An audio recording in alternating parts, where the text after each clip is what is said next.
9, a gente volta a falar sobre os combustíveis, agora há pouco ouvindo inclusive a fala do ministro de Minas e Energia, nessa semana em que a OPEP, a Organização dos Países Exportadores de Petróleo e Aliados, anunciou que cortará a produção de petróleo em mais de 1,5 milhão de barris por dia a partir do mês de maio. Essa medida deve valer até o fim do ano, pelo menos. Agora, a grande pergunta é, será que esse corte terá um efeito imediato sobre os preços dos derivados aqui no Brasil, medida que pode estimular a inflação brasileira, assim como está prevista no mundo inteiro? Para falar mais sobre esse assunto, nós convidamos o economista Igor Lucena. Tudo bem? Muito obrigado por estar aqui conosco na Jovem Pan. Bem-vindo. Olá a todos, é um prazer estar aqui com vocês. Agora, Igor, a gente tem essa decisão da OPEP que foi anunciada nessa semana e também as declarações do ministro de Minas e Energia. Até que ponto o mercado fica perdido com essas declarações e também com essas consequências desse corte da OPEP? Bom dia, Thiago. É um prazer estar aqui. Bom, são situações que são excludentes por si só. Se, por um lado, a OPEP diminui a sua produção, a tendência clara é que o barril de petróleo tem o seu valor acrescido no planeta inteiro. Lembrando que ele vem de alguns meses de queda, por volta dos $65 o barril, e isso é visto como negativo para os países exportadores. Então, na prática, o que é que isso faz acontecer? Faz com que, para o Brasil e os consumidores brasileiros, os nossos custos de produção tendem a subir, isso porque o nosso diesel, principalmente, que é o nosso grande motor do transporte da produção brasileira, vai ter seu valor acrescido pela Petrobras. E também a gente vai ver o preço chegando para a gasolina, né? Então, todos os combustíveis aumentando, isso faz com que o preço final de produtos e serviços no Brasil também cresça. Por outro lado, Thiago, isso também vai aumentar as rendas da Petrobras. O Brasil é um país exportador de petróleo cru. Então, a partir do momento que a OPEP também aumenta, diminui a sua oferta, faz o preço do barril subir, e o Brasil vai vender petróleo cru por preços maiores. Então, se por um lado a gente aumenta a nossa inflação interna, e isso não só o Brasil, o planeta inteiro. Por outro lado, a gente exporta mais e entra mais divisas aqui no Brasil. Isso a gente tem um efeito duplo. Quando a gente fala sobre as declarações do ministro, é um pouco complexo de falar que o Brasil produz em real e tem que vender em real, porque nenhuma empresa no planeta faz isso. O petróleo é uma commodity vendida em dólares. Querer dizer que isso não é uma realidade é você tentar falsear um mercado internacional. Pergunta agora de Cristiano Vilela. Bom dia, Igor. Satisfação recebê-lo aqui no Jornal da Manhã. Igor, você analisa que nesse contexto do corte de produção por parte da OPEP, você entende que isso, de alguma forma, pode dificultar o discurso do governo de acabar com o pareamento internacional de preços, ou isso pode acabar, de alguma forma, dando alguma sustentação, algum elemento para que o governo tome essa posição que já vem propagando há algum tempo? Bom dia, Vilela. Eu acho que o governo vai procurar uma solução, e isso é interessante. Quando o atual presidente da Petrobras, Jean Paul Prates, e eu o conheço pessoalmente, eu sei da sua capacidade, ele disse que está procurando uma solução para substituir o preço de importação, e alguns membros do governo reclamam que isso não aconteceu. Eu vejo por um sinal positivo. Significa que o presidente não quer dar um cavalo de pau e, de fato, procura com a empresa algum tipo de novo modelo que seja técnico. Quando o ministro fala de abrasileirar tudo, tornar todos os custos em reais, a gente está falando de uma maneira mais radical. Então, eu acho que essa diminuição do corte de petróleo vai colocar mais pressão na Petrobras e no presidente Jean Paul para encontrar uma solução. Mas lembrando, a Petrobras é uma empresa de capital mista, mesmo que o governo seja o acionista controlador. A Petrobras já respondeu diversos processos no Brasil e nos Estados Unidos por acionistas majoritários em situações de, entre aspas, cavalo de pau. Então, não acho que o novo sistema de governança vai aguentar qualquer tipo de canetada. Esse aumento, sim, vai levar novas pressões, mas acho que a gente vai esperar para assistir alguma coisa técnica, não algo que, de fato, seja feito do dia para a noite e tenha como resultado prejuízo para a empresa, porque no final, quem serão os responsáveis por isso serão os diretores que vão assinar com seus próprios CPFs. Eu acho que ninguém está disposto a fazer isso em 2023. Amanda Klein. Igor, bom dia. Mudando um pouquinho de assunto, ontem o presidente do Banco Central, Roberto Campos Neto, fez uma sinalização, digamos, política, assim, para o governo federal, elogiou o arcabouço fiscal, disse que tira o Brasil de uma rota de dívida, de trajetória de dívida explosiva, mas também ressaltou que não há uma relação mecânica entre o arcabouço fiscal, a apresentação e a diminuição de juros, a taxa de inflação. O que você acha que Roberto Campos Neto sinaliza com isso? É de fato uma sinalização como se ele estivesse estendendo a mão para o governo?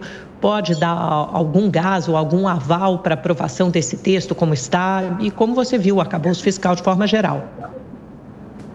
Bom dia, Amanda. O arcabouço fiscal que foi apresentado pelo governo, ele teve, eu gosto de ter 3 efeitos, né? O primeiro efeito foi naqueles chamados traders do mercado, inclusive no primeiro dia, né? Esses traders não esperavam nada do governo, e a partir do momento que saiu alguma coisa, teve uma euforia muito grande no mercado. Logo depois, a gente viu algo de economistas mais analíticos, né, que começaram a fazer aqueles detalhes. Olha, o arcabouço é muito focado, e aí eu concordo, em arrecadação. O espírito das leis, ele tem algo que está sempre por detrás, né? No governo Temer, o espírito do teto era: a gente não tem dinheiro infinito, a gente tem que pensar como vamos gastar e fazer reformas estruturais baseadas em custos. O novo arcabouço, ele tem uma visão de que a gente não vai gastar mais do que a gente vai arrecadar, mas a arrecadação é sempre e sempre será constante, que essa é uma crítica que eu acho que é válida. A arrecadação nunca será sempre constante. E o fato da gente ter um piso mínimo de investimento, independente do que aconteça, pode trazer uma trajetória explosiva de dívida, né?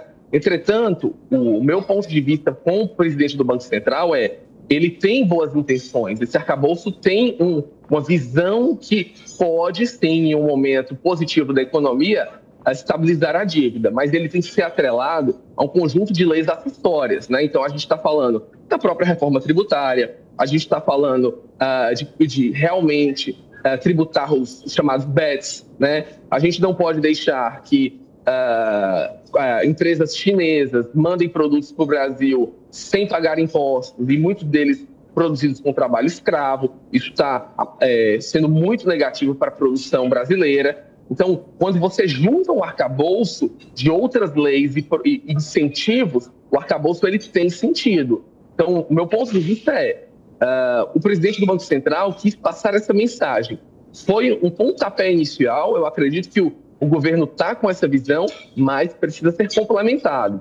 E ele não fala isso diretamente. Quando ele fala que precisa ser complementado, ele diz a taxa de juros não vai cair de imediato. Então, o que ele está querendo implicitamente dizer?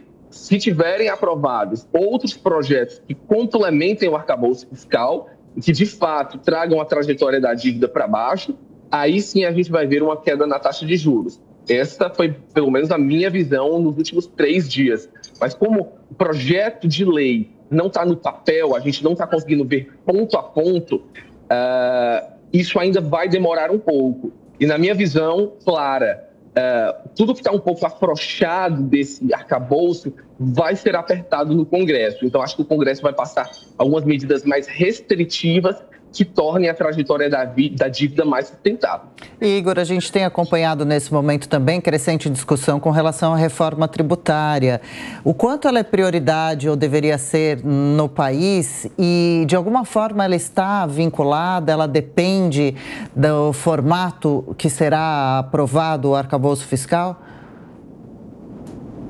Eu acho que o trabalho é um pouco inverso. Eu acho que o arcabouço fiscal vai tramitar e vai ser focado muito mais em tentar apertar os parafusos e tirar um pouco esses limites que ficaram, a minha visão, extremamente flexíveis. Acho que o Congresso vai fazer esse trabalho, mas acho que isso já era esperado pelo governo. Acho que a equipe econômica deixou ele um pouco mais flexível para que o Congresso faça esse trabalho de apertar um pouco mais os cintos.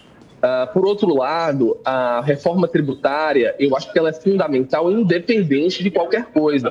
Por quê? Porque a gente está falando do sistema de competitividade. O arcabouço fiscal, ele não fala muito em eficiência e nem em competitividade, né? E eu acho que esse é um ponto que o Brasil precisa avançar. Quando a gente tem um país que gasta 2.000 horas, entre 1.800 e 2.000 horas para pagar impostos, fazer compensações, a gente está falando de substituição tributária, de guerras de ICMS, a gente está falando de todo um debate econômico e fiscal que simplesmente vai deixar de existir e a gente vai começar a ocupar a nossa pauta em outros assuntos. Então, acho que o que a gente tem que decidir agora é, nesses 6 meses, tentar aprovar essa simplificação que vai ser voltada principalmente para o consumo, ou seja, transformar os 5 impostos federais em um IVA e ter uma espécie do IVA dual, né? Eu venho conversando com alguns deputados e aparentemente é um consenso de que a gente vai ter um IVA federal, que vai ter aproximadamente 5 impostos, e um IVA dual, que vai ser estadual e municipal. Se fizermos isso, a gente já avança fundamentalmente na competitividade brasileira. E no segundo semestre, a gente vai se debruçar sobre uma melhora na questão de impostos. Por exemplo, vamos taxar lucros e dividendos? Acho que é positivo, mas se a gente fizer uma diminuição brutal do imposto de renda das empresas. Isso porque incentivaria aos empresários deixar seu dinheiro dentro da empresa para fazer novos investimentos, fazer divisão de lucros e dividendos apenas do que de fato eles precisam. Então, acho que é esse tipo de debate muito mais refinado e importante para a produtividade nacional que tem que ser adereçado agora, principalmente pelo Congresso. E dentro disso, Igor, a desoneração da folha de pagamento deve estar incluída nessa reforma tributária? Acredito que sim. Acho que quando a gente tributa a folha da maneira que é feita, a gente está tirando um incentivo para a produção do emprego, né? Para que não só a gente empregue menos, mas tenha salários menores. Então, a gente tem que entender o seguinte: como é que a gente consegue diminuir os impostos sobre o emprego e onde é que a gente vai colocar esses recursos? É na distribuição de lucros e dividendos?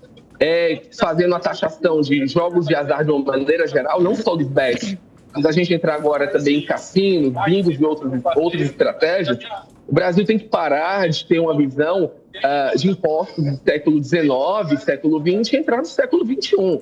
Se nós não fizermos isso, principalmente nesses pontos relacionados à empregabilidade e na produtividade, o Brasil não anda para frente. Um dos problemas dos últimos 10 anos é que a nossa produtividade, como trabalhador brasileiro, diminuiu. E se a gente diminui a produtividade, os salários reais não melhoram e as nossas empresas ficam menos competitivas. E aí um ponto que eu acho que é pacífico, de esquerda para a direita, é que salários melhores não virão de uma canetada do executivo ou de uma lei do governo federal, ou uma lei aprovada no Congresso, ou até mesmo de uma decisão do judiciário. Melhoras nos salários, na qualidade de vida das pessoas, só vem com um aspecto: produtividade. Então, se a gente não melhora o ambiente de produtividade, a gente não melhora a qualidade de vida dos trabalhadores. Isso porque a gente, apesar de termos um aumento na taxa de desemprego, a gente está com um nível de desemprego baixo quando a gente faz relações com a Europa. Mas o maior problema do Brasil é o nosso índice de salário é muito baixo. E ele é baixo porque a produtividade do trabalhador é baixa. E ela é baixa porque é difícil aumentar a produtividade com tantos impostos e com um sistema mal feito de cobrança de impostos. Conversamos com o economista Igor Lucena. Mais uma vez, muito obrigado pela atenção, pela gentileza. Bom feriado. Um abraço. Bom feriado e um abraço a todos. Abraço.